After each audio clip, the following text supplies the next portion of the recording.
दुरूद शरीफ पढ़ लें।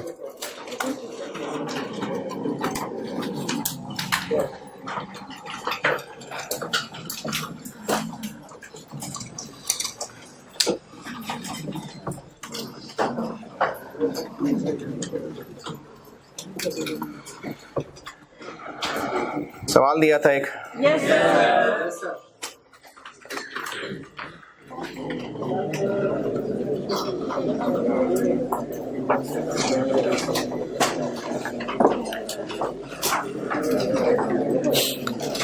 ऑटम 17।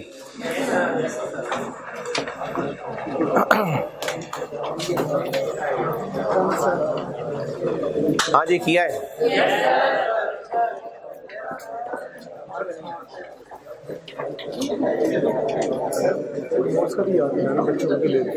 अच्छा, कल आप लोग कॉपियर से वो लेबर के नोट्स लेते आइएगा। हैं वो पास्ट पेपर ही, लेकिन उनमें से काफ़ी सारे वो हैं जो 2009 से पुराने तो हैं नहीं। आपके पास तो 9 से ऑनवर्ड है ना, तो वो 9 से पुराने भी हैं कुछ। फिर इसके अलावा एक आधा सवाल है जो मैंने अमेंड भी किया हुआ है, तो इसलिए आप कॉपियर से वो लेबर के नोट्स ले लीजिएगा। अगला चैप्टर लेबर इंशाल्लाह। मटेरियल हो गया, ओवरहेड्स हो गया, अब लेबर है जी। नहीं आज एक सवाल कराऊंगा ओवरहेड्स का, और टाइम बच भी गया तो बस खैर है, बहुत है। ओवरहेड्स बस, कल लेबर है जी। एबीसी क्या मजा नहीं आएगा वो।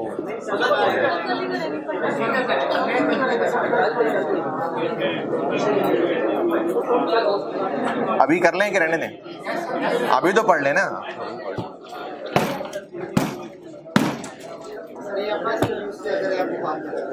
मेरा हाथ जो है ना वो 2.5 किलो का हो जाएगा वो।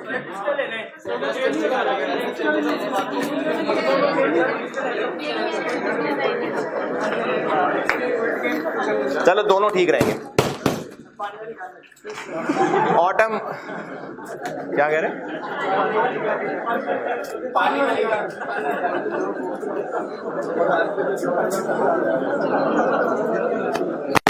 ऑटम 17 में भी सेम वैसे ही एक्चुअल ओवरहेड्स बांटने थे और अंडर ओवर अप्लाइड निकालना था, तो उसके लिए ओएआर चाहिए था जो निकालना पड़ेगा। लेकिन इतनी मेहरबानी ज़रूर थी सवाल में कि आपको बजटेड ओवरहेड्स में सेकेंडरी अपोर्शनमेंट करने की ज़रूरत नहीं थी, वो ऑलरेडी करके दी हुई थी। तो ओएआर निकलना था पर यूनिट, फिर उसके बाद एक्चुअल ओवरहेड से उसको कंपैरिजन होना था और पार्ट निकालना था। इसमें मेरे हिसाब से तो बताने वाला कुछ नहीं है, वरना तो मैं खुद बता देता हूँ। आपने बताइए जो पूछना है, पूछे जो पूछना है।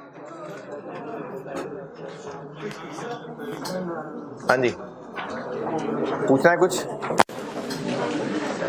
किया है?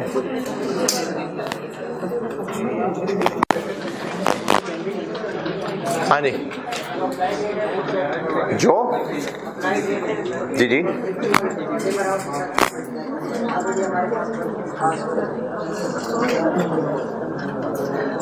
मुझे आपकी आवाज नहीं सही समझ आई, दोबारा बोलिएगा।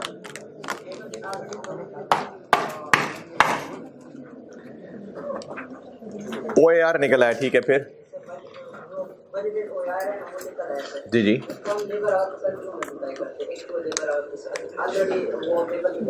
क्योंकि अप्लाइड निकालना होता है। रोज आ रहे हो या क्लासेस मिस की हैं? कोई क्लासेस मिस की हैं कोई, या रोज आ रहे हो? एक क्लास मिस हुई है, कौन सी, क्या पढ़ा था, कब की बात? वही है, वही वाली है।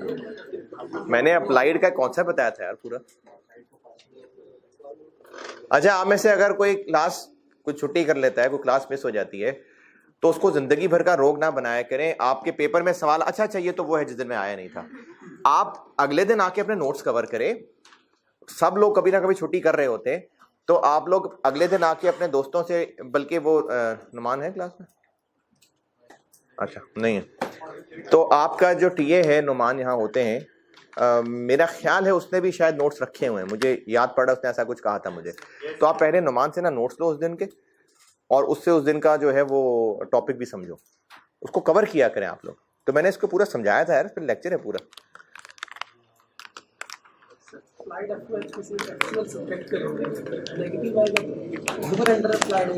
बात प्लस माइनस की नहीं है भाई, अप्लाइड और एक्चुअल का डिफरेंस।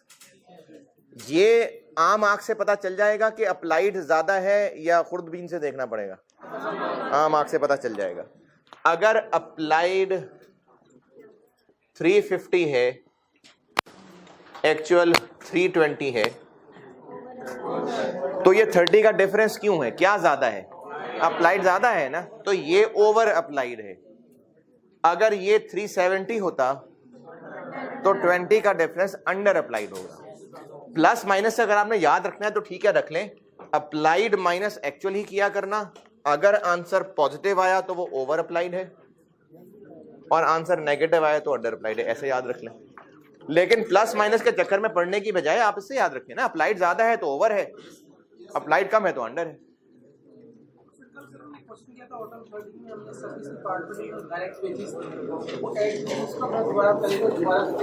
दोबारा नहीं, दोबारा इतनी लंबी कहानी सुनाई थी, इतनी लंबी कहानी। जो मैंने मिसाल दी थी वही मिसाल दोबारा देता हूँ।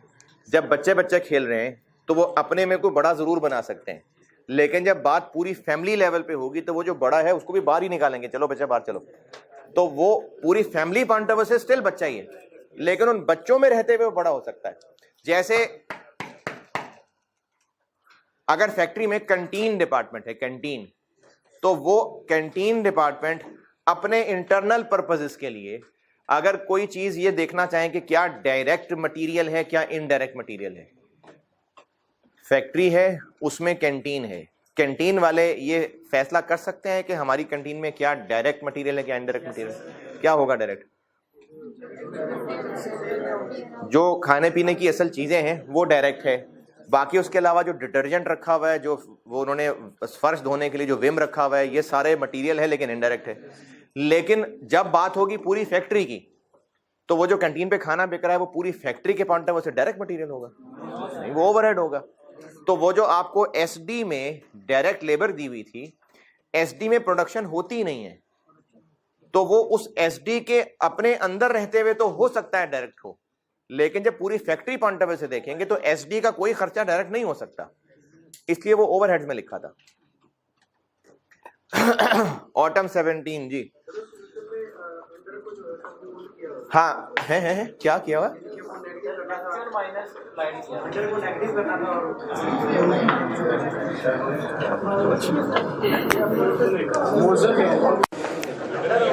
यार प्लस माइनस का क्या मसला है?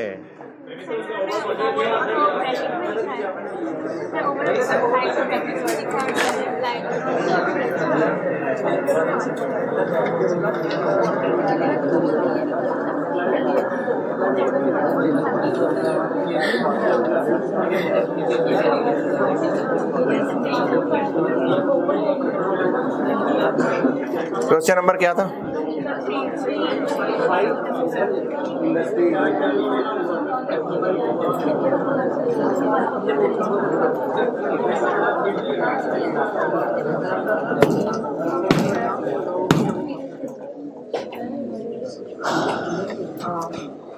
इसका आंसर 30 है, तो ये ओवर अप्लाइड है कि अंडर अप्लाइड? कैसे पता चल रहा है पढ़ने वाले को? प्लस माइनस से बताएं।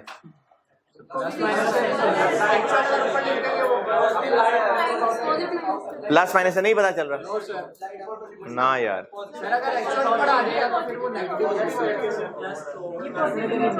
कैसे पता?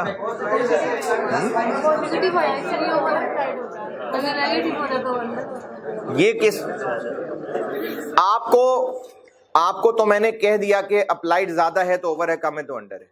जिसको नहीं पता और उसने सिर्फ ये सामने जितना कुछ लिखा है इससे देख के फैसला करना है कि ये 30 ओवर अप्लाइड है कि अंडर अप्लाइड है, तो कैसे फैसला होगा?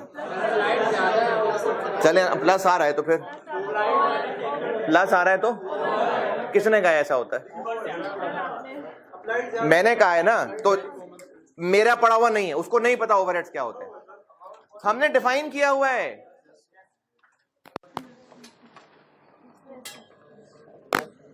देखें ये जिस तरीके से लिखा है ना, इसको डिफाइन कर दिया गया है। पढ़ने वाले को ये बताया जा रहा है कि अगर ये फिगर पॉजिटिव आई तो तुम समझ लेना ओवर है, अगर ये फिगर नेगेटिव आई तो तुम समझ लेना अंडर है। ये डिफाइन कर दिया गया है। जिस तरह लिखा गया है ना, पढ़ने वाले को पता है कि ये फिगर अगर पॉजिटिव आती तो पॉजिटिव एज ओवर डिफाइंड है, नेगेटिव आई तो एज अंडर डिफाइंड है। ऑटम 17 ने उसने ऐसे डिफाइन किया हुआ है और एक्चुअल माइनस अप्लाइड करके लिखा हुआ है। तो उसने डिफाइन कर दिया, तो इसलिए आपको नेगेटिव नजर आ रहा है कि ओवर। उसने डिफाइन ही ऐसे किया हुआ है। आप देखें ब्रैकेट्स ने ओवर पे लगाए हुए हैं। तो इसीलिए मैं आपको प्लस माइनस के चक्कर में नहीं डाल रहा। मैं आपसे कह रहा हूं कि अगर अप्लाइड एक्चुअल से ज्यादा है तो ओवर अप्लाइड है, और अगर अप्लाइड एक्चुअल से कम है तो अंडर अप्लाइड है।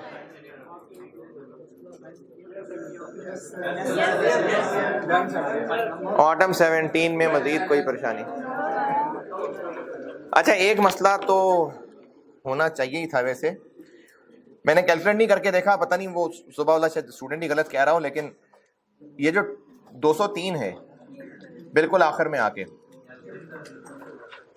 बिल्कुल आखिर में जो 203 है, जब आप लॉजिस्टिक को बांटेंगे, नहीं 203 तक नौबत नहीं आई।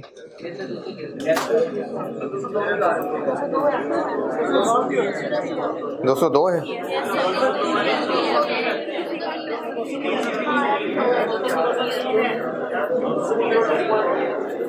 अच्छा, 203 को 50-40 में बांटे जरा।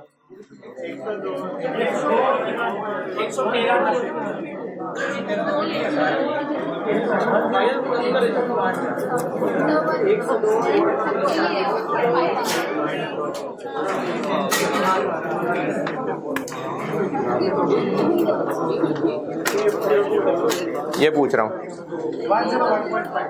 102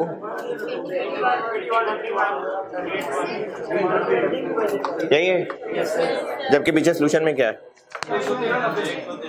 113।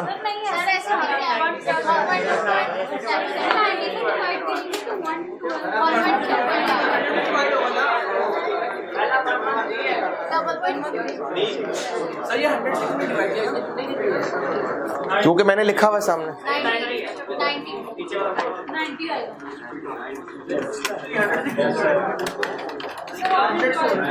सही है, वो सुबह वाला गलत कह रहा था। सही है, सही है।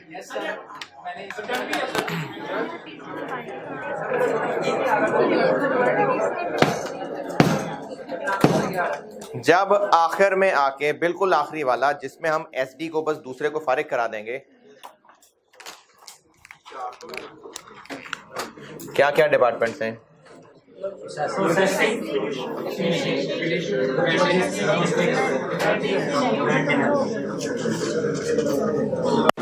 रिपीटेड डिस्ट्रीब्यूशन करते करते आखिरी लाइन यहां आ चुकी हुई है 203। अच्छा, अब इस 203 को जब बांटेंगे और 50-40-10 बांटेंगे तो कितना आ जाएगा 102, 81 और 20। अब अगली बार जब 20 को बांटेंगे 7, 9, 4। अगली बार जब 4 को बांटेंगे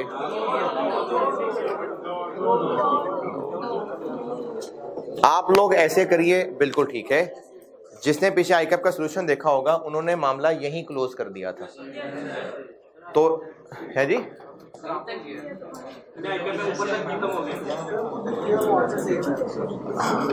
आईकैप के सॉल्यूशन में इसी लाइन में क्लोज कर दिया था, और क्लोज ऐसे किया था कि इस 20 को भी उठा के उन्हीं में रख दिया था। आप 2 लाइनें आगे बढ़ाएं, बिल्कुल बढ़ा लें। तो आपको उस दिन भी मैंने यही कहा था कि एग्जामिनर आपसे आखिरी लाइन आके टैली करके नंबर नहीं देगा, बस रिपीटेड डिस्ट्रीब्यूशन का प्रोसेस देखना है। अब अगर वो 2-3 लाइनों में खत्म हो रहा है 2-3 लाइनों में खत्म हो जाएगा, 4 तक जाना चाहते हैं 4 तक चला जाएगा। लेकिन ये इतना बड़ा मसला नहीं है, जैसे इसमें एग्जामिनर का जो सोल्यूशन है वो उसमें इन 2 लाइनों तक नहीं गया, इन 2 लाइंस तक। उसने क्या किया कि 203 को बांटा और यहां जाने की बजाय यहीं पर 113 और 90 करके पूरा कर दिया। तो अगर आपने ऐसे किया होगा तो गलत हो जाएगा। नहीं, क्योंकि रिपीटेड डिस्ट्रीब्यूशन में उसने सिर्फ प्रोसेस देखना है। अब उसमें इन फाइनल रिजल्ट के एंड टोटल में थोड़ा बहुत फर्क आ रहा होगा, कोई मसला नहीं है, वो राउंडिंग ऑफ का फर्क है। मतलब एक लाइन के बाद ही ऐसे यहाँ पर है, जैसे ये हमने किया हुआ है, इधर भी तो कर ही सकते हैं ना, ये खत्म हो गया तो उसको मतलब पहली लाइन के बाद ही। 2 स्टेप तक उसके आप वो जो तीसरी लाइन लिखी है उसकी बात कर रही है, तीसरी लाइन यानी उस 203 को भी ना लिखें, ये कह रही हैं आप? इसको कर लेते हैं ना डिवाइडेड। हाँ, ये भी ना लिखें।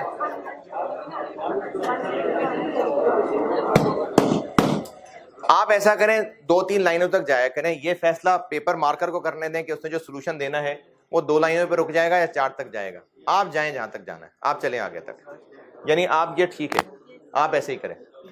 क्योंकि ये फैसला करते कि 2 लाइनों में रोकना है कि 3 लाइनों में रोकना है, ये इसमें आप ज्यादा गलतियां करेंगे।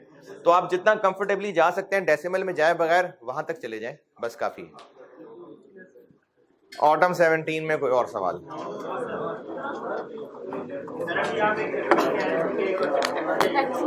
क्या?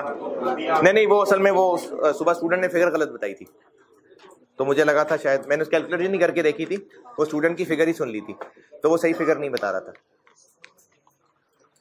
ऑटम 17 यार, मुझे सवाल पूछने के लिए ऑटम 17 बोलना क्यों पड़ता है? वो जैसे छोटा बच्चा होता है ना, बिल्कुल उसकी माँ उसको सूसू करा रही होती है ना, तो अम्मा को उसकी आवाज निकालनी पड़ती है।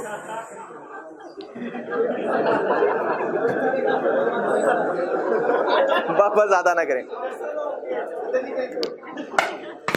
तो अब मैं जब ऑटम 17 कहता हूँ फिर एक सवाल आ जाता है, पूछे यार। बस बस बस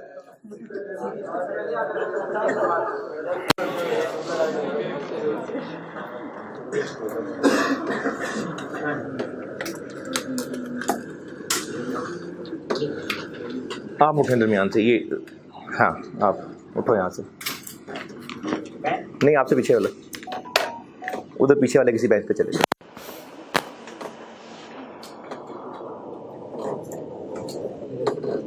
इधर से टाप जाओ।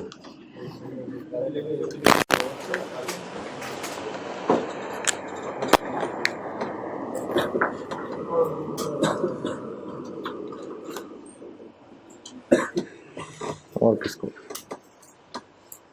आप भी उठो, ये ब्लैक शर्ट नहीं आपके साथ कलर। हाँ उठो यहाँ से, उधर कैमरामैन के पास बैठो जाकर।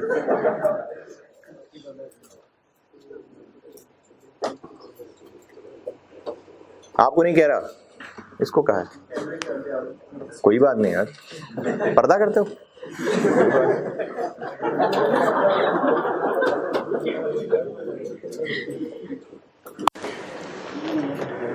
मशहूर हो जाओगे यार, आपके क्लिप वायरल हो जाएंगे।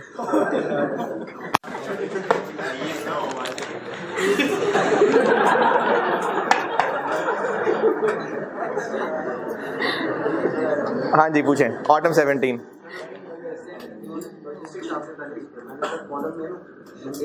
कोई बात नहीं, 2-4 लाइनों के बाद 0 हो गया ना, बस काफी है। ये प्रोसीजर ही करके दिखाना है। आपका एंड रिजल्ट जब 3-4 लाइनों के बाद ये खत्म हो गया, तो इस कॉलम का टोटल और इस कॉलम का टोटल तकरीबन बराबर आ रहा है, बस ठीक है। देखें, अगर आप इसको पहले बांटना शुरू करेंगे और कोई इसको पहले बांटना शुरू करेगा तो फिगर्स बदल रही होंगी, लेकिन एंड रिजल्ट सेम आ रहा होगा, तो बस ठीक है जी। क्या लॉजिस्टिक होता क्या है? ये ट्रांसपोर्ट वगैरह को, इनको मतलब ये ट्रांसपोर्ट मैनेज करना, ट्रक्स होंगे इनके पास, पिक एंड ड्रॉप होगी, ये लॉजिस्टिक्स है। ऑटम 17, ऑटम 10 पे आ जाए। Autumn 2010, question number 1। अच्छा, ये अभी क्लास में कराने लगा हूं ये, और होमवर्क है आपका स्प्रिंग 21, क्वेश्चन नंबर 5 है जी। किसका सोल्यूशन? स्प्रिंग 21 कह रहा हूं, अभी ऑटम का सोल्यूशन नहीं आया, स्प्रिंग का तो।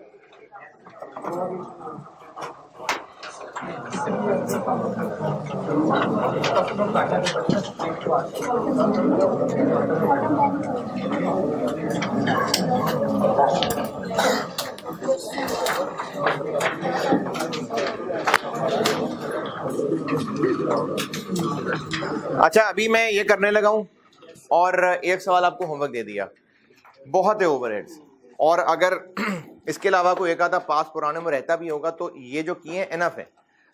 और जो सवाल कर लिए होते हैं ना, जब आप चैप्टर कंप्लीट कर लिया करें तो टेस्ट रखे इसलिए गए हैं ताकि आपको चैप्टर रिवाइज करने का मौका मिले, वरना अगर आप चैप्टर रिवाइज नहीं करेंगे तो सारा कुछ थोड़ी फरवरी में रिवाइज होगा जाके। तो चैप्टर कंप्लीट करने के बाद टेस्ट के लिए पूरा चैप्टर रिवाइज किया करें, और उसको रिवाइज करने की नसीहत ये है कि पहले सारे लेक्चर नोट्स अच्छी तरह से कवर करें, याद रखें उनको। जब सारे लेक्चर नोट्स कर लें उसके बाद जितने सवाल पास्ट पेपर्स के क्लास वर्क होमवर्क दिए थे फिर वो भी करें, कोशिश करें कि सारे के सारे हाथ से दोबारा सॉल्व हो। अब आप कहें कि किए हुए सवाल दोबारा करेंगे तो याद होंगे, कोई मसला नहीं है। मसला तब होगा अगर आप उनको याददाश्त की बेस पे सॉल्व करेंगे तो मसला है, वरना अगर सवाल करते हुए उसका आंसर याद आ रहा है कोई मसला नहीं है, आप उसका रीजन रिकॉल करते रहा करें। अब आपको याद है कि इसको जिस रेशियो में बांटना था तो 30-70 में बांटना था, अब 30-70 में क्यों बांटना था ये बार बार रिकॉल किया करें, इसका यकीनन फायदा होगा। इसकी मिसाल ऐसे देता हूं मैं कि ये जो दीवारें हैं, अगर साफ सुथरी दीवारें हैं, पेंट देखने में लगेगा कि पेंट की जरूरत नहीं है, लेकिन जब एक कोट लगेगा फिर पता चलेगा कि हाँ जरूरत थी। तो आप जब उन्हीं सवालों को दोबारा सॉल्व करेंगे और उनको लॉजिकली दोबारा सोचेंगे कि ऐसा क्यों हुआ है, फिर आपके कॉन्सेप्ट इंप्रूव होने लग जाएंगे। मुझे पढ़ाते हुए कई चीजें को 2-3 अटेम्प्ट्स के बाद लॉजिकली क्लियर हो, कई पॉइंट्स ऐसे हुए होंगे जो कुछ बहुत मुश्किल सवाल होते होंगे, को 2-3 अटेम्प्ट्स के बाद कोई नया पॉइंट क्लिक करता था कि अच्छा ये भी इसकी एक वजह थी। तो आप जब दोबारा सवाल करते हैं तो उससे बहुत फायदा होगा। तो जितने सवाल कर लिए बहुत हैं, ये पढ़ लें और ये होमवर्क है।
ये क्या कर रहे हैं अभी? कौन कर रहा है?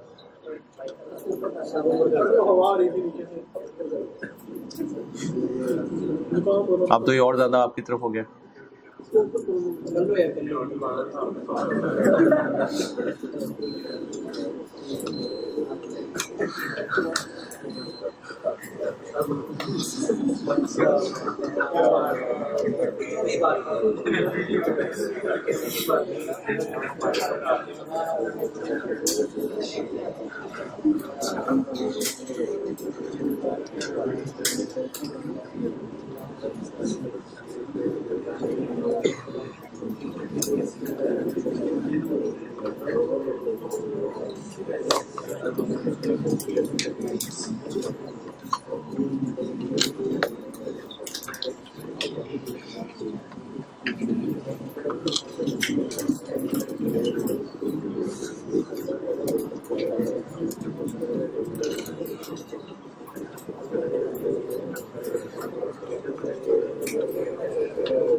चलें, पढ़ लिया।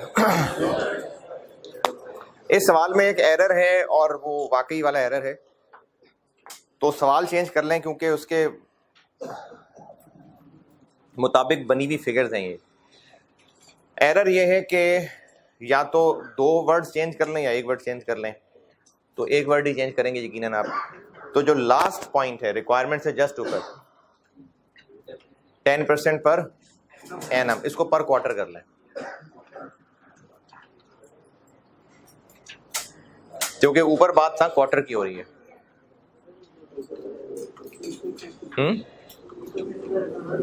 क्या हुआ? कन्वर्ट किसको करना है? नहीं नहीं नहीं, वर्ड बस एनम काट के क्वार्टर लिख लें, यानी 10% पर क्वार्टर है। पेपर में तो आप इसको जैसे करना था वैसे ही करते। अरे वाह जीनियस यार, हाँ डिवाइड बाय 4 ही करते, लेकिन मैं सवाल चेंज करा रहा हूं। मैं कह रहा हूं 10% पर क्वार्टर ही है, ये सवाल में ही 10% पर क्वार्टर है।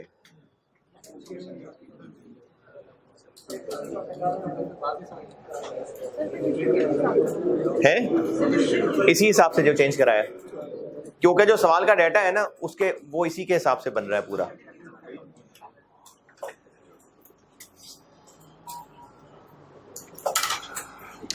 मैंने OAR निकालते हुए एक केस 2 बनवाया था, और जिसमें एक डिपार्टमेंट या कह लें पूरी फैक्ट्री प्रोडक्ट्स ज़्यादा थे।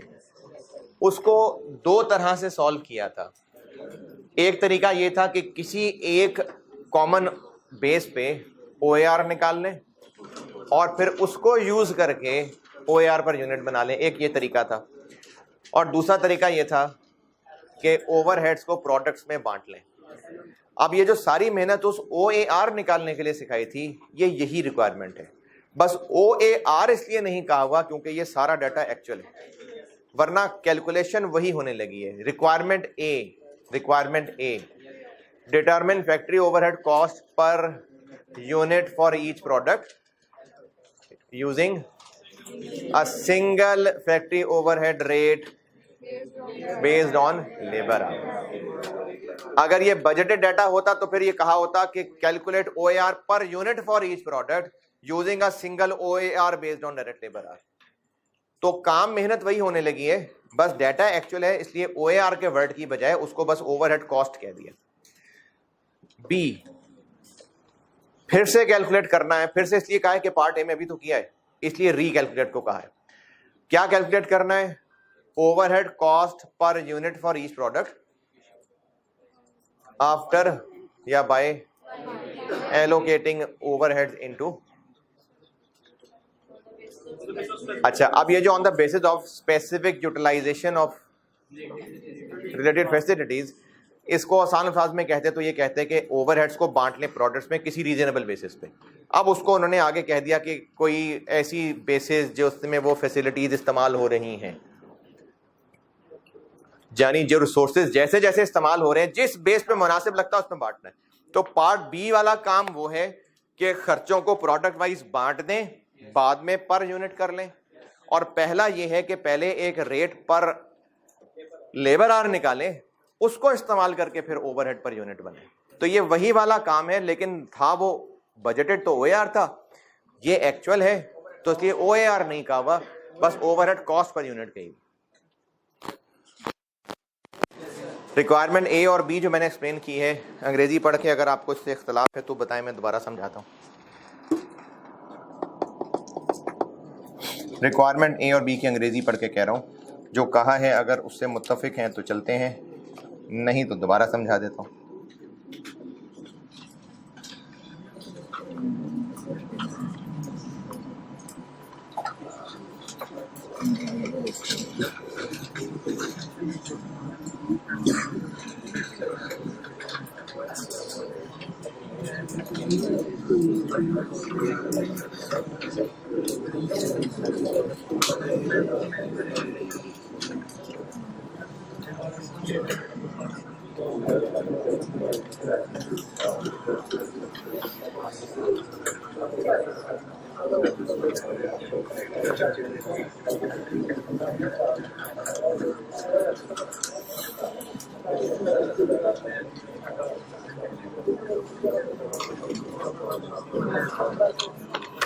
चले, कोई इख्तलाफ नहीं। पार्ट ए करता हूं।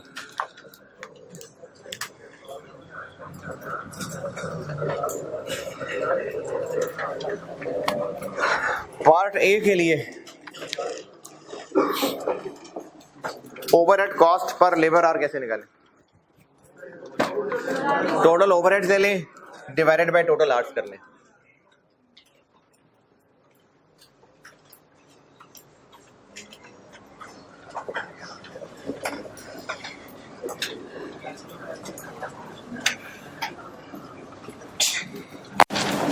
टोटल ओवरहेड्स कितने हैं जी? सबको टोटल कर लें।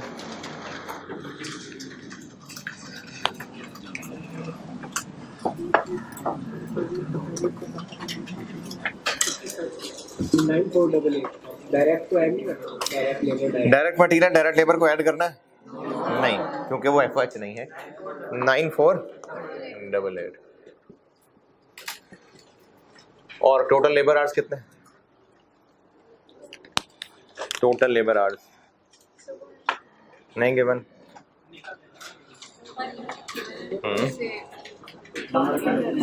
5,20,000 ढूंढे सारे टोटल लेबर आवर्स।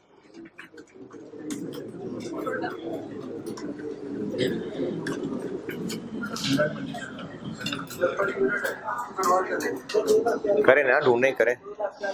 2,40,000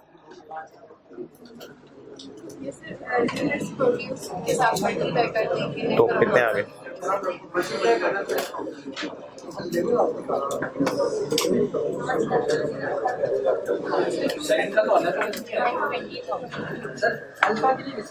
है क्या करना चाहिए?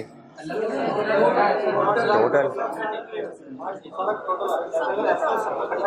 सब को टोटल करेंगे, क्योंकि हम यहाँ कर ही ये रहे हैं कि हम लोग एक सिंगल रेट का मतलब है सबके लिए वही है। तो ऊपर न्यूमरेटर में क्या सिर्फ एक के खर्चे लिखें? सारे लिखें, तो इसलिए आर्स भी फिर टोटल ही आएंगे। 520,000।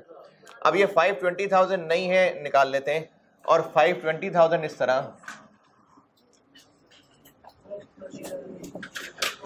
एक के कितने यूनिट्स बनाए और एक के लिए लेबर आर?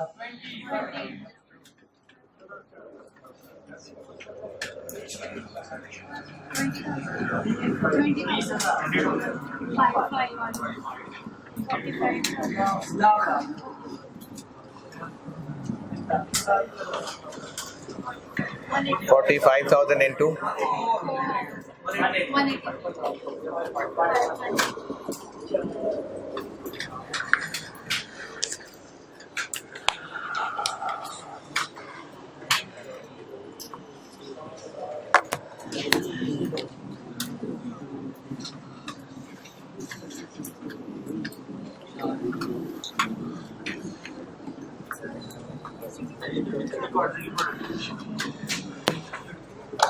अच्छा, क्या हुआ?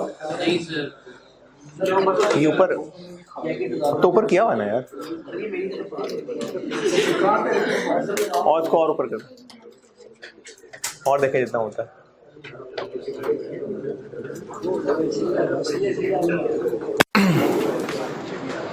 कितना आ गया?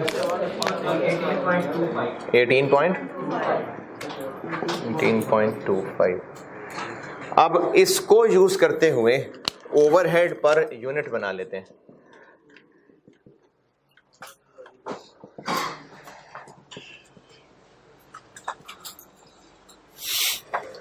ए के लिए कैसे? अगर एक लेबर आर इतने रुपए ओवरहेड्स आएंगे तो ए बनाने के लिए कितने लगेंगे?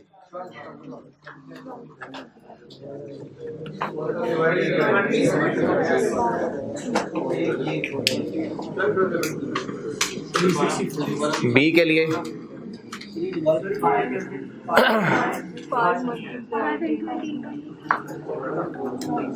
रुपीज, ये जो कल सवाल किया था ना, कल या परसों, जायका लिमिटेड वाला, यही काम किया था उसमें। 18.25 है पर आर, हमें पर यूनिट तक पहुंचना है। 20 क्या है? Hours per unit. तो इनको मल्टीप्लाई करेंगे तो फिर रुपीस पर यूनिट बन रहा है। एक यूनिट बनाने के लिए 20 घंटे काम होगा, और 1 घंटा काम होता है तो इतने ओवरहेड्स आते हैं, तो फिर 20 घंटे काम होगा तो इंटू 20।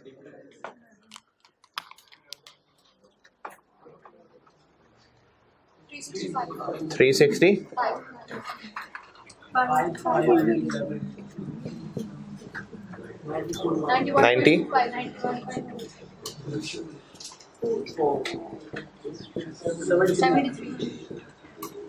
ये पार्ट ए है।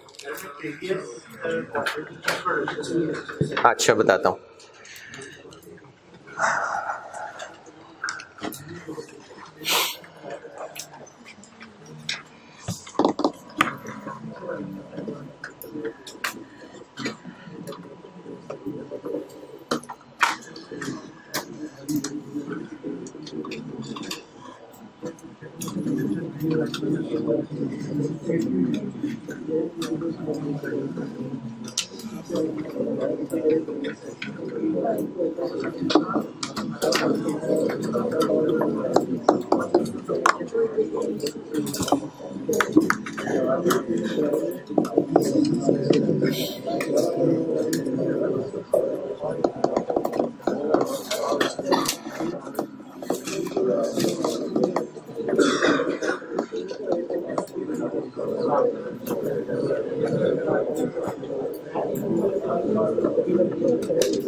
Part A done.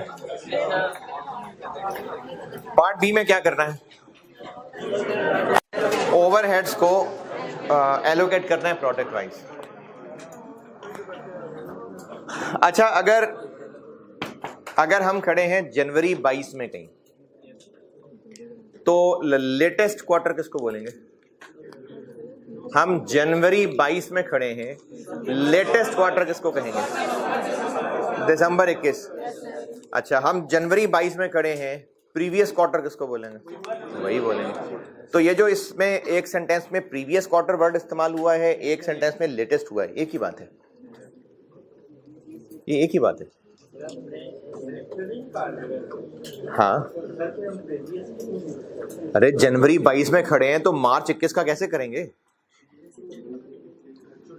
Financial statements गुजरे हुए साल की बनाते हैं तो 2021 के 30 दिसंबर को बना लेते हैं, कुछ जनवरी में बनाए। अब वो जो जनवरी में जाके बना रहे होंगे वो 22 की थोड़ी बना रहे होंगे, 21 की बना रहे होंगे। तो क्वार्टर गुजरेगा तो ही तो उसकी रिपोर्टिंग वगैरह होगी। तो लेटेस्ट क्वार्टर या प्रीवियस क्वार्टर का मतलब है जो अभी जस्ट खत्म हुआ है उसकी हम सारी कैलकुलेशन कर रहे हैं। ये मिटा दूं?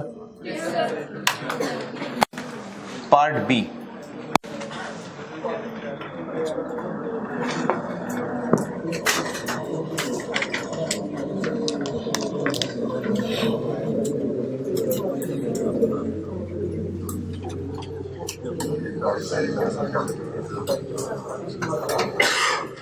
अच्छा वो ना एक स्टूडेंट ने पूछा था ग्रुप में, ऑनलाइन में, आप में से भी हो सकता है किसी को मसला हो कि टोटल कॉलम बनाना क्या जरूरी है? नहीं, जरूरी नहीं है। ये तो सवाल वाला डाटा होता है ना, मैं तो उसको इसलिए लिखता हूं ताकि यहीं पर सामने फिगर लिखी हो और आप उसको इस्तेमाल कर लें। अगर आप टोटल वाला कॉलम नहीं बनाना चाह रहे, ना बनाएं, सवाल से फिगर लिखें और उसको बांट के ही यहां पर लिख लें, ना बनाएं टोटल वाला कॉलम। क्या क्या है जी?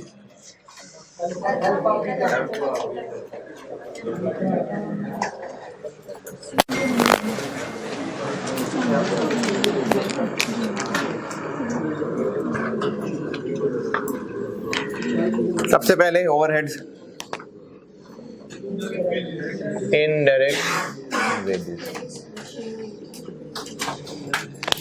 किसकी इनडायरेक्ट वेजेस हैं? मशीन मेंटेनेंस के लोग हैं, उनकी इनडायरेक्ट वेजेस हैं। अच्छा, अब चूंकि ये मेंटेनेंस, मशीनों की मेंटेनेंस के लोग हैं तो इनके काम को अवेलेबल में से किससे बेस्ट रिलेट किया लग रहा है? Machine hours. बिल्कुल ठीक है, मशीन आवर्स। तो जितनी मशीन आवर्स जिसके इस्तेमाल हुए उसकी रेशियो में बांट देते हैं। तो इसको हम मशीन आवर्स की रेशियो में बांट लेते हैं। कितना है टोटल? 6 लाख। तो 6 लाख को 6, 8, 10 की रेशियो में बांट लें।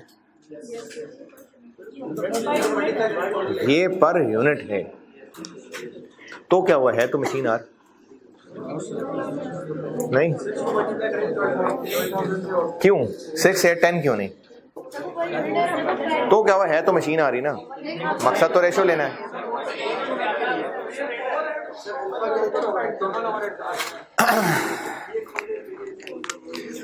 है जी? नहीं तो ओवरहेड्स टोटल ही है, लेकिन वो उसको बांट लेते हैं 6 से 10 की रेशो में। 6 से 10 की रेशो में बांटना फेयर नहीं है। क्यों नहीं है वो सुन लें। ऐसी खुद से फिगर बना रहा हूं। 2 यूनिट्स, 2 प्रोडक्ट्स होते हैं और दोनों के लिए एक एक मशीन आर लगता, ऐसी खुद ही बनाया। और अगर मेंटेनेंस पे टोटल 5 लाख रुपए खर्च हुए होते, दोनों पे 1-1 घंटा लग रहा है, तो अपेरेंटली लग रहा है कि दोनों को 2.5 लाख बांट दें। लेकिन ये इंफॉर्मेशन कंप्लीट नहीं है। पता ये चला कि ए के तो बनाए थे 5000 यूनिट्स, बी के बनाए थे सिर्फ 500 यूनिट्स। तो क्या अब भी सिर्फ दोनों को बराबर बराबर बांटना चाहिए? नहीं, क्योंकि ज्यादा काम ए के लिए हुआ है, तो फिर यूनिट्स की रेशियो में बांट दें। नहीं, आवर्स भी कंसिडर होने चाहिए, यूनिट्स भी कंसिडर होने चाहिए। तो अब याद ये रख लें कि जब भी हम किसी टोटल खर्चे को बांट रहे होंगे, वो कभी भी किसी पर यूनिट चीज की रेशियो में नहीं बढ़ता। जैसे इस चैप्टर में तो नहीं, आगे सीवीपी वगैरह पढ़ना है, उसमें एक काम हम कर सकते हैं कि टोटल सेलिंग एक्सपेंस है, टोटल उनको 3 प्रोडक्ट्स में बांटना है, एलोकेट करना है। टोटल सेलिंग एक्सपेंस तो तीनों प्रोडक्ट्स की सेल प्राइस की रेशियो में बांट देंगे? नहीं, total sales, total amount of sales की रेशियो में बांटेंगे। याद ये रखने को कह रहा हूं कि अगर हम कोई टोटल चीज बांट रहे हैं तो वो बटेगी भी किसी टोटल की रेशो में, पर यूनिट चीज की रेशो में नहीं बटेगी। क्योंकि अगर पर यूनिट चीज की रेशो में बांटते तो फिर इस 5 लाख को दोनों में आधा आधा बांट देते, हालांकि नजर आ रहा है कि इस पर ज्यादा काम हुआ है। तो इसलिए दोनों का इस्तेमाल होना चाहिए, यानी हम मशीन आवर्स में बिल्कुल बांटेंगे लेकिन टोटल मशीन आवर्स की रेशो में बांटेंगे। तो टोटल मशीन आवर्स तो नहीं है, तो निकाल लेते हैं, इसको कह देते हैं वर्किंग 1 जी, बल्कि वर्किंग 1 तो ये थी, ये वर्किंग 2 है। क्या जी? देखिए अगर सिर्फ इनडायरेक्ट वेजेस लिखा हो ना तो फिर तो आप उसको डायरेक्ट लेबर, लेकिन जब वो क्लियरली बता रहे हैं कि किस किस डिपार्टमेंट के लोग हैं, अब ये 4 डिपार्टमेंट्स के लोग दिए हुए हैं तो फिर तो उनके काम के हिसाब से बांटेंगे। अगर ये डिपार्टमेंट्स ना बताए होते, सिर्फ और सिर्फ इनडायरेक्ट वेजेस लिखा होता तो बिल्कुल लेबर आवर्स की रेशो में बांट देते, लेकिन अब 4 डिपार्टमेंट्स हैं, अलग अलग काम होता है इसमें, तो इसलिए फिर उस काम की नेचर को देखना पड़ेगा। क्योंकि मशीन मेंटेनेंस के लोग हैं तो इसके लिए फिर हमें देखना पड़ेगा कि टोटल मशीन आवर्स कितने हैं। अब देखें, अब नेचर बता दिया ना, अब पता है कि क्या काम ये लोग कर रहे हैं, तो फिर अब उस काम के हिसाब से चलना पड़ेगा। एक यूनिट के लिए कितने मशीन आवर?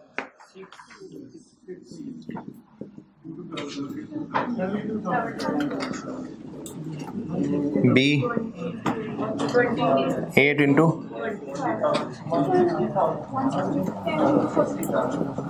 और जी 10 into 45.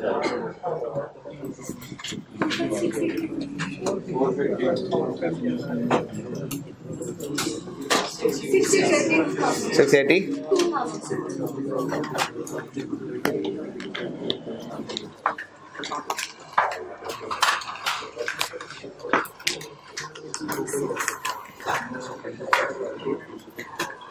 अब इस 6 लाख को इस रेशो में बांट लेंगे। 63343 140 76 2 395 895, या इसको 5 कर लें, इसको 3 कर लें।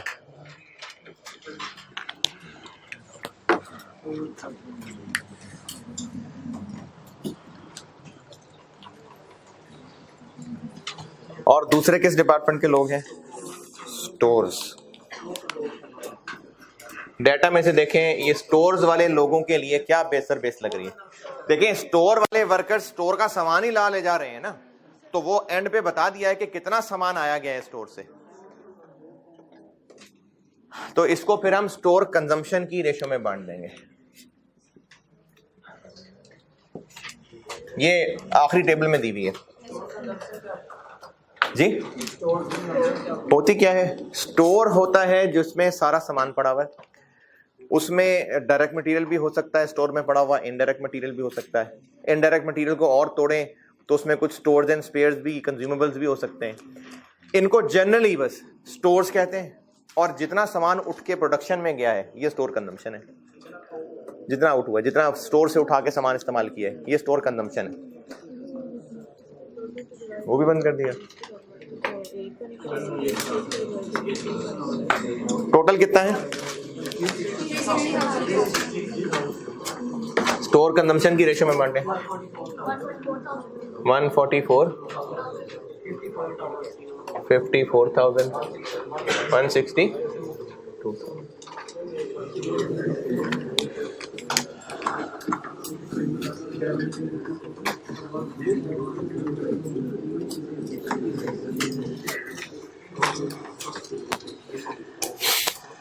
कैलकुलेशंस भी किया करें यार। ये इस बेंच पे 9 लोग बैठे हैं।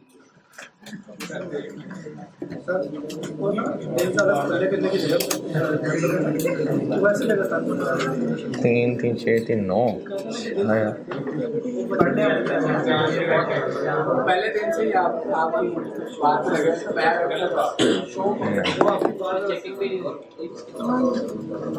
यार 7 लोग बैठते हैं यहाँ।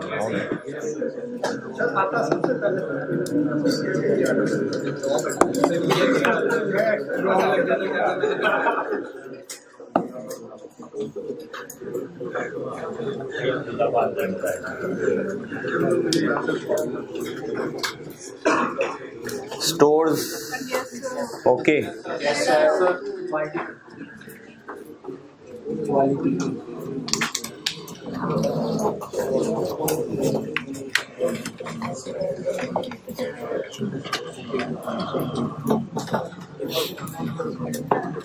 अच्छा, पिछली क्लास में एक सवाल था, अगर काम का लगे तो ठीक, नहीं तो इग्नोर कर देना। सवाल ये था कि ये जो 3,60,000 रुपए है, ये ऊपर हमने रुपीज लिखे हुए कि रुपीज इन थाउजेंड्स हैं? रुपीज हैं। और इसको ये कैसे बांटा, ये क्या किया? 720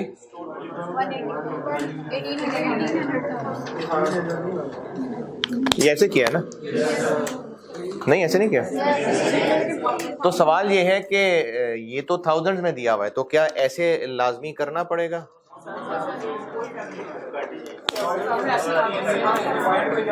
क्या इत्तेफाक से सेम आ गया?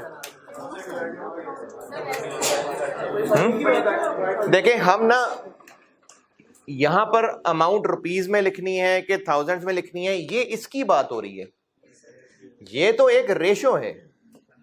आप इसकी बजाय 72 और 180 कर लें, ये सारे जीरो हटा दें, ये तो रेशो है।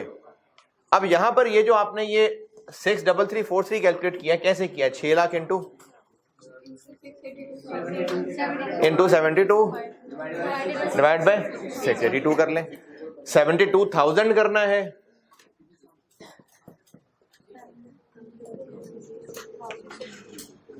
$72 और 682 कर ले।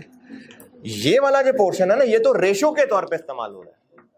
तो रेशो का मसला नहीं है कि वो रुपीज इन थाउजेंड हैं या पूरे पूरे रुपीज हैं, वो ये वाली चीज है। यहां चूंकि हम रुपीज लिख रहे हैं तो फिर मैंने पूरा 3,60,000 लिखा है। ये तो सिर्फ रेशो है। रेशो में तो ये जीरो कॉमन लेके काट सकते हैं। जीरो कॉमन, अच्छा जीरो कॉमन ऐसे तो नहीं करते?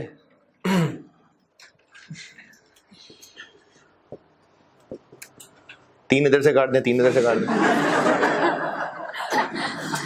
ऐसे नहीं होता है।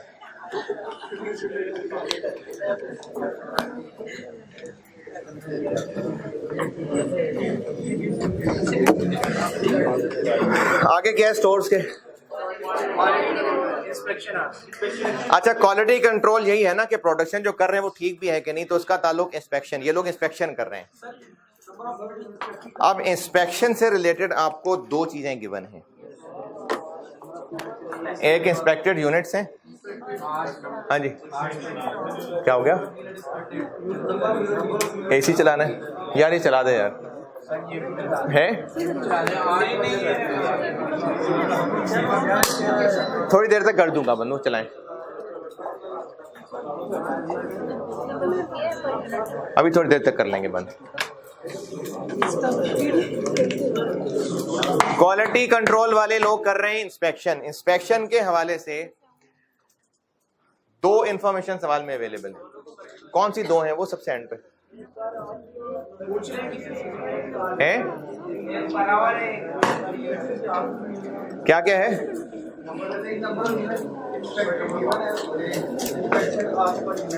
अच्छा, तो कौन सा इसमें से यूज करना चाहिए? अच्छा, इसमें ना 2 तरह से आंसर हो सकता है।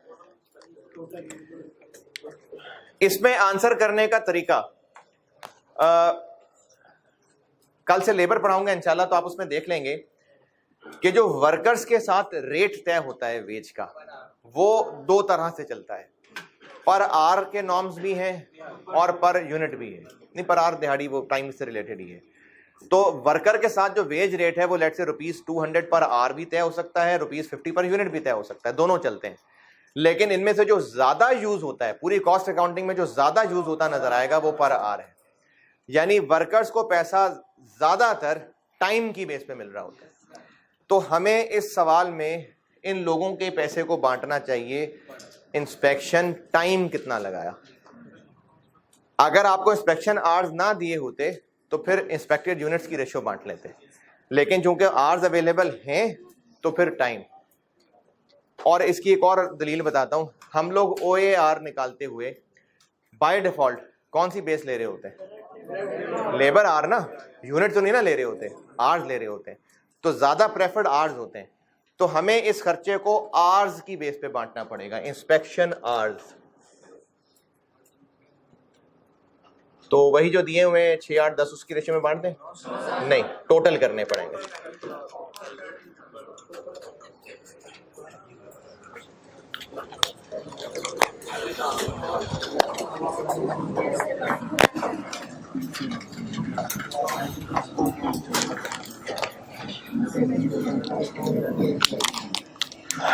टोटल इंस्पेक्शन आवर्स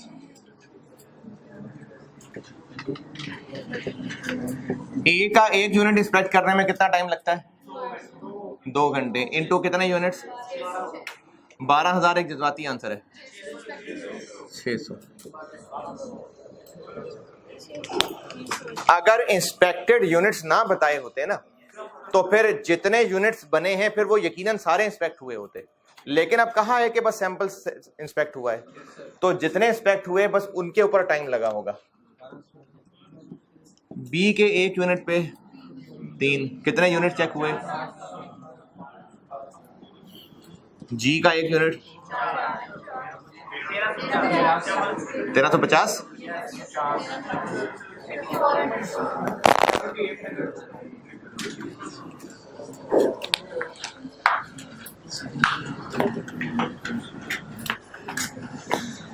इस रेशो में कितने को बांटना है? 460 बांटें। 72,000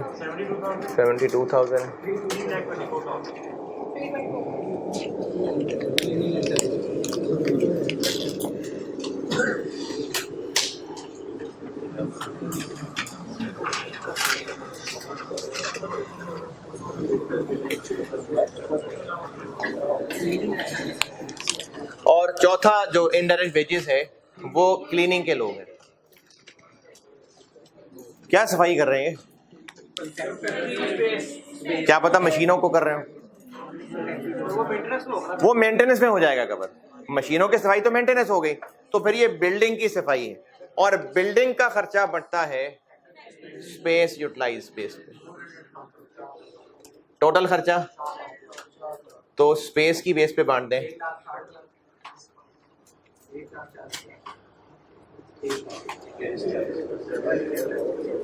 स्पेस यूटिलाइज की बेस पे बांट दिया। बिल्डिंग का जो भी खर्चा है वो space utilise.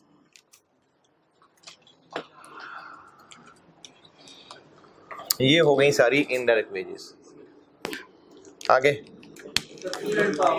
Fuel and power. Available में से क्या बेस्ट है? अवेलेबल में से किलोवाट आवर्स हैं? नहीं, तो फिर ये मशीन आवर्स नहीं, ये मशीन आवर्स। तो इसको बांट देंगे मशीन आवर्स की रेशो में। टोटल कितना है? 28।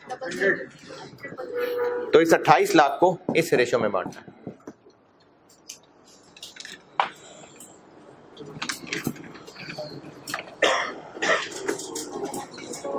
हम्म 295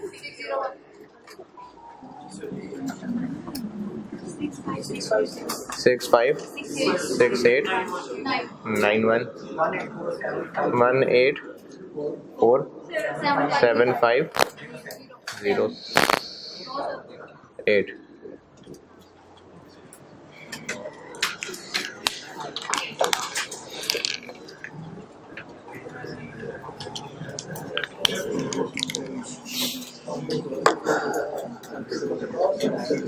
फ्यूल एंड पावर तक पहुंचे सब।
बंद करना है।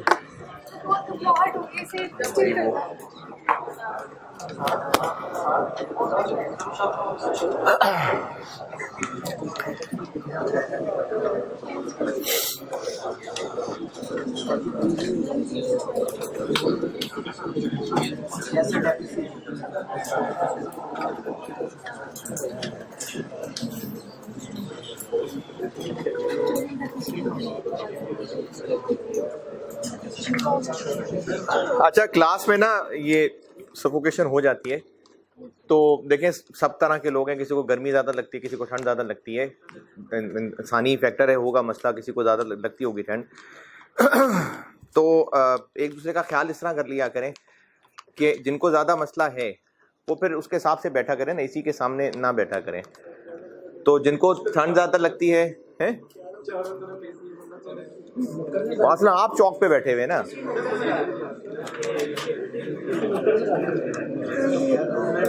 अच्छा जिनको ठंड ज्यादा लगती है तो फिर वो उसका वैसे भी फिर बंदोबस्त शुरू करें ना, वो जैकेट वगैरह स्वेटर पहनना शुरू कर दें फिर, क्योंकि फिर जरूरी है ना यार, फिर घुटन हो जाती है, जरूरी है।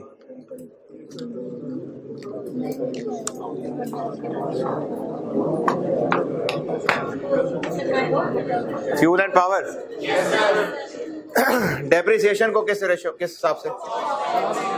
कॉस्ट के हिसाब से। ये जज्बाती आंसर है। देखें इसमें जज्बाती गलती ये होगी कि स्टूडेंट सवाल पढ़ते हुए देखेगा डेप्रिसिएशन के आगे क्या है? Plant machinery and building. हाँ, प्लांट एंड मशीनरी एक ही चीज है, प्लांट एंड मशीनरी एक ही बात है। नीचे आपको cost of plant and machinery दी हुई है, मशीनरी, हाँ, तो प्लांट मशीनरी एक ही बात है, लेकिन बिल्डिंग अलग चीज है। तो इसलिए जो आपको डेप्रिसिएशन 1560 गिवन है, ये सिर्फ प्लांट एंड मशीनरी की नहीं है, इसमें बिल्डिंग भी है। कितनी है ये तो नहीं पता, लेकिन ये निकाल सकते हैं कि प्लांट एंड मशीनरी की कितनी है। आपको आखिरी टेबल के अंदर हर प्रोडक्ट के लिए इस्तेमाल होने वाली मशीनरी की कॉस्ट दी हुई है, उस पर 10% लगाते जाएं तो हर एक का हिस्सा प्लांट एंड मशीनरी वाला आता जाएगा।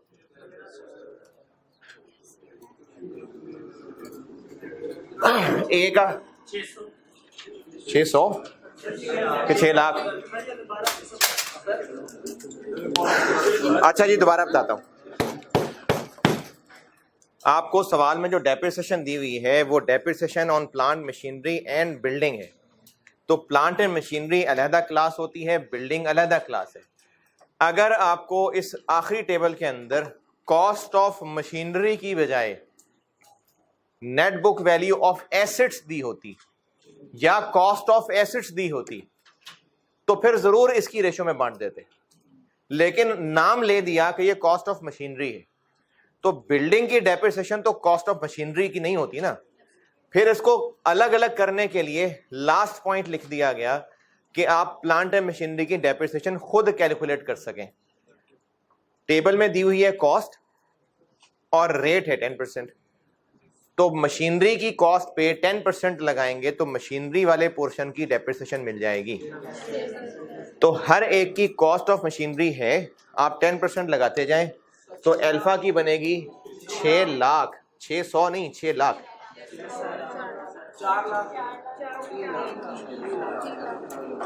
अब इस तीन अमाउंट से हमें ये पता चल जाएगा कि प्लांट एंड मशीनरी की टोटल कितनी है 13 लाख। तो सवाल में गिवन कितनी है 1560, तो 13 तो मशीन की है, तो बाकी 260 फिर बिल्डिंग की होगी। 6 मिलियन पे डेप्रिसिएशन बिल्डिंग दोनों की मिला के 1560 थी ना, तो उसमें से 13 लाख मशीनरी की है, तो बाकी फिर 260 है जो बिल्डिंग की होगी। और बिल्डिंग का खर्चा बढ़ता है स्पेस।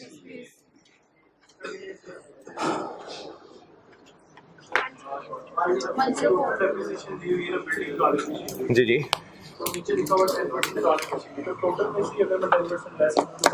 ऐसे ना कर यार, ऐसे ना कर। डेप्रिसिएशन का रेट किस पे लगता है?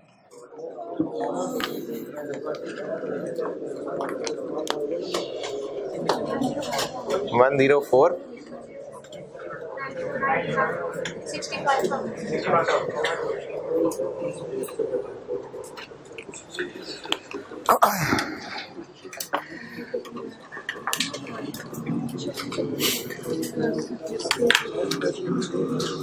अच्छा, एक बात ऑनलाइन वालों के लिए, वो कभी ना कभी तो लेक्चर 22 तक पहुंच जाएंगे।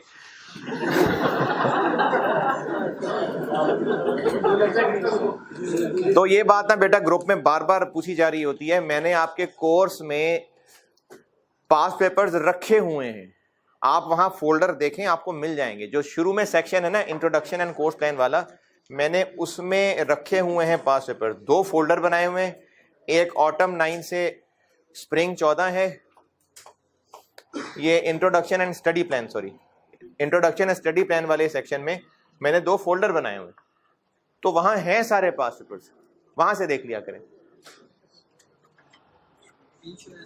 और हाँ, एक और बात ये भी ऑनलाइन वालों के लिए, मल्टीपल बच्चों ने कहा था कि आप ना क्वेश्चन यहाँ ये इसको नीचे करके तो क्वेश्चन यहाँ प्रोजेक्टर पे दिखाया करें, तो बाकी सॉल्यूशन, तो मैं सॉल्यूशन के लिए जगह वो कम है, अगर मैं क्वेश्चन यहाँ ले आऊंगा तो फिर सवाल सॉल्व कहाँ करूंगा। तो आप लोग ऐसा कीजिए, ऑनलाइन वालों की बात कर रहा हूँ, कि आप लोग जो भी पास पेपर्स जो भी है बेटा उसको हार्ड कॉपी में रखें ना। मोबाइल में पेपर की तैयारी करते तो ना मोबाइल से क्वेश्चन देख रहे होंगे, तो उनकी हार्ड कॉपी अरेंज करें और वो हार्ड कॉपी सामने रखा करें और वीडियो ये देखा करें। जी जी बंद कर दे, बंद कर दे।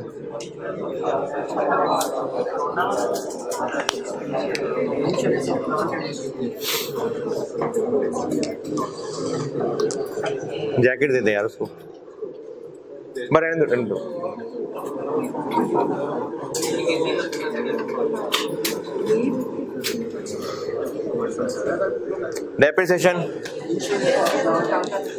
डेप्रिसिएशन के बाद है आगे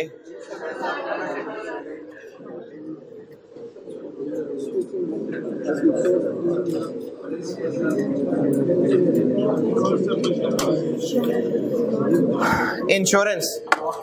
ये मैंने एक दफा पहले बताया था कि इंश्योरेंस का ताल्लुक एसेट्स की वैल्यू से होता है। तो जो इंश्योरेंस प्लांट एंड मशीनरी की है वो तो उसकी कॉस्ट कितनी है, तो मशीनरी की जो कॉस्ट है उसकी रेशो में बांटते हैं 110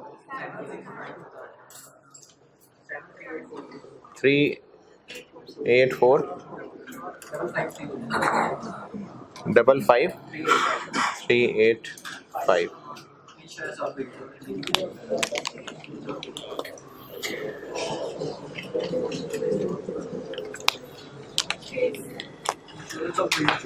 बिल्डिंग की इंश्योरेंस, चूंकि बिल्डिंग का खर्चा है तो ये स्पेस पे टोटल कितना 24,000 21,000 और 15,000।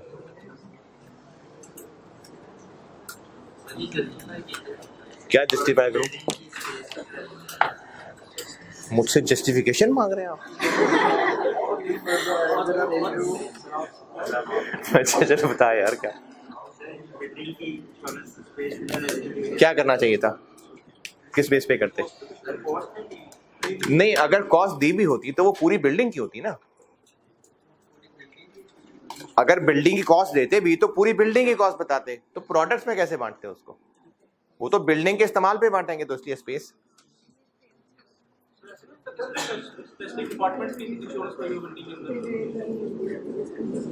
नहीं नहीं, इंश्योरेंस तो बिल्डिंग की होगी ना।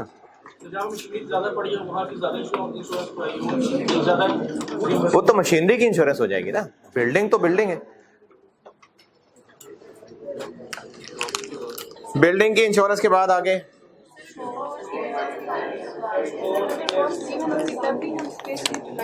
जी, क्योंकि बिल्डिंग तो एक ही है ना।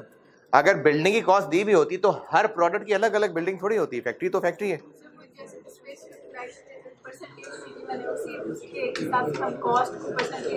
तो पहले कॉस्ट को पहले उन परसेंटेज में बांटते, फिर इस इंश्योरेंस को उस कॉस्ट की रेशियो में बांटते, तो इंश्योरेंस को परसेंटेज में बांट लें स्पेस की।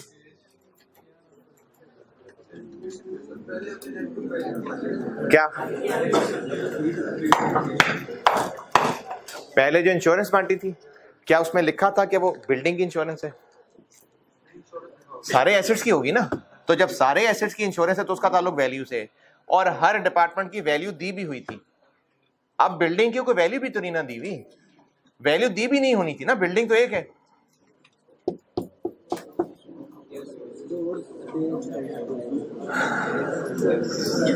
इसके बाद स्टोर्स किस रेशो में बांटे?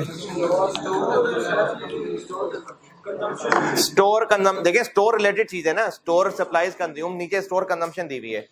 तो जब आप उसकी रेशो में बांटेंगे तो आपको अंदाजा होगा कि रेशो में बांटने की जरूरत ही क्या है, ये वही तो है, ये वही है।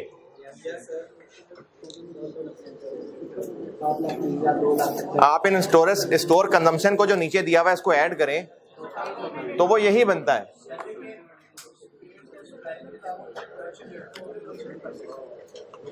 जब बता दिया कि स्टोर से किस प्रोडक्ट का कितना कितना सामान कंज्यूम हुआ है, तो अब मजीद रेशो क्या करनी है? बता दिया कितना कितना कंज्यूम हुआ है, अरे दे दिया ना यार, बता तो दिया कंज्यूम जो हुआ है कितना कितना हुआ है। ओवरहेड्स की लिस्ट में store, spares and supplies consumed हैं। चलो इसको अगर हम स्पेयर्स और सप्लाईज को निकाल दें तो स्टोर्स कंज्यूम्ड है ना, तो नीचे स्टोर्स कंज्यूम्ड ही तो दिए हुए, तो ये वही है जो तोड़ तोड़ के अलग अलग बताए हुए, ये उसी का ब्रेकअप करके दिया हुआ है, तो ये गिवन है।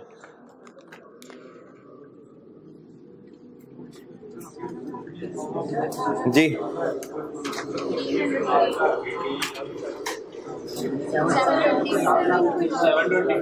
आप यहां 720 नहीं लिखना, आप 720,000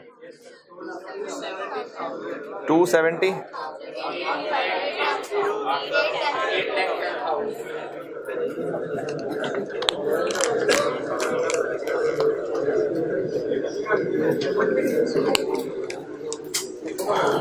ये लाइन आ रही है नजर। Last rent and rates space पे बांट देंगे। हाँ आपकी बात बिल्कुल सही है। तो ये सवाल के डाटा का एक मतलब फ्लॉ है, मतलब ऐसी बस उन्होंने खर्चे लिखने से रेंट लिख दिया, हालांकि डेप्रिसिएशन अपनी है, बिल्डिंग अपनी है, डेप्रिशिएट कर रहे हैं, तो बस लिख दिया तो लिख दिया, कोई बात नहीं है।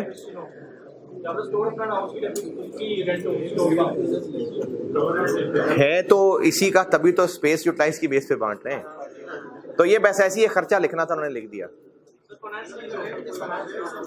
है जी। तो ये यकीनन प्रॉपर्टी का ही होता है।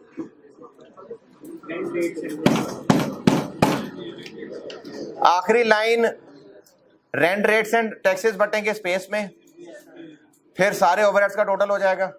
फिर पूछा क्या है, पार्ट बी में पूछा क्या है? हाँ तो हर एक का न्यूमरेटर आ तो क्या अलग अलग, पर यूनिट कैसे बनाए? यूनिट से डिवाइड करते हैं या यूनिट से, बस ये आंसर है इसका, है जी। मैं करता हूँ, नहीं मैं करूँ।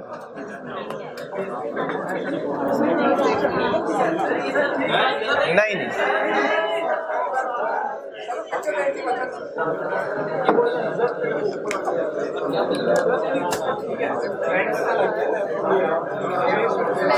कितना है, बांटे स्पेस की बेस पे 480 है।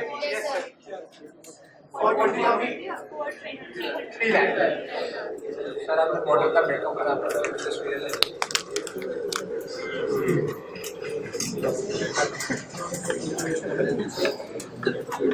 टोटल ओवरहेड्स आ जाएंगे पर यूनिट कैसे बनेगा, यूनिट से डिवाइड कर दें।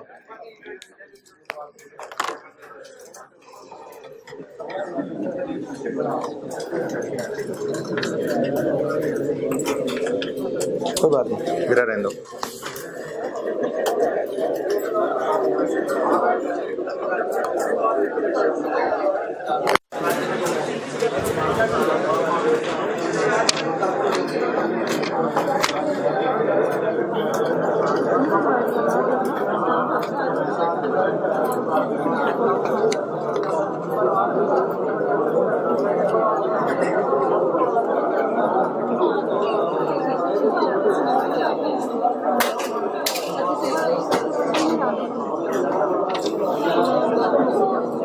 किसी को कोई आखिरी बात याद हो?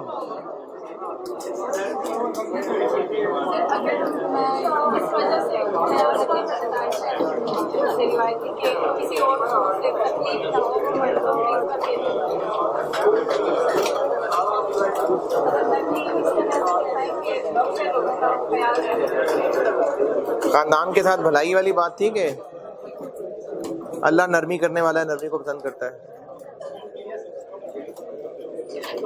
चले मुझे याद नहीं है, सुना दी थे तो दोबारा सुन लें, नहीं तो पहली दफ़ा सुन लें। मुस्लिम 6601 सैयदा आयशा रज़ियल्लाहु तआला अन्हा से रिवायत है कि रसूलुल्लाह सल्लल्लाहु अलैहि वसल्लम ने फरमाया, ऐ आयशा, बेशक अल्लाह ताला नरमी करने वाला है, नरमी को पसंद फरमाता है, और नरमी पर जो कुछ अता करता है वो सख्ती पर नहीं देता, और ना इसके अलावा किसी और चीज़ पे। हो गई थी, चलें एक और सुन लें जी।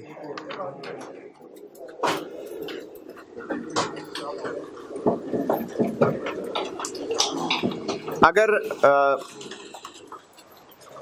मेरा बेटा अपने क्लास फेलो से किसी बात पे झगड़ पड़ा, छोटा बच्चा, और मैं सिर्फ इसलिए कि ठीक है फिर अब फेस करे, खुद ही सीखे, मैं इंटरफेयर ना करूं, एक रीज़न हो सकता है।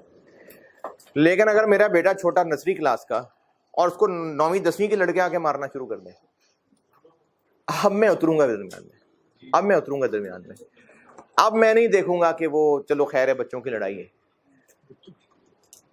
बुखारी 2448 सैयदना इब्ने अब्बास रज़ियल्लाहु तआला अन्हु से रिवायत है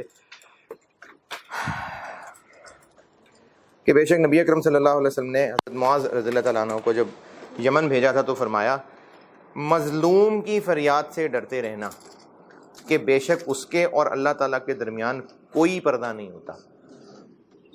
और मज़लूम सिर्फ वो नहीं होता कि वो कोई उस पर कूड़ों से जुल्म कर रहा है, जुल्म ना सिर्फ जालिम हुक्मरान नहीं कर रहे होते हैं, हम आम इंडिविजुअल भी बहुत सारे मौक़ों पे जुल्म कर रहे होते हैं। जुल्म होता है अदल का मुख्तलिफ इख्तिलाफ, यानी अगर हम इंसाफ नहीं कर रहे हैं, अगर हम किसी का हक मार रहे हैं, और बेशक ये उसका छोटा दर्जा है, लेकिन एक दोस्त का आना और 3 सीटें रख लेना, और वो दोस्त जो बाद में आराम से चल के आ रहे हैं, तो जो पहले क्लास के बाहर खड़े थे क्योंकि उनको आगे जगह चाहिए थी, अब एक ने आके जो 3 सीटें रख ली हैं, बेशक छोटे दर्जे पे से, ये जुल्म है, क्योंकि हक मार लिया जो पहले आ रहा था। कल मुलाकात।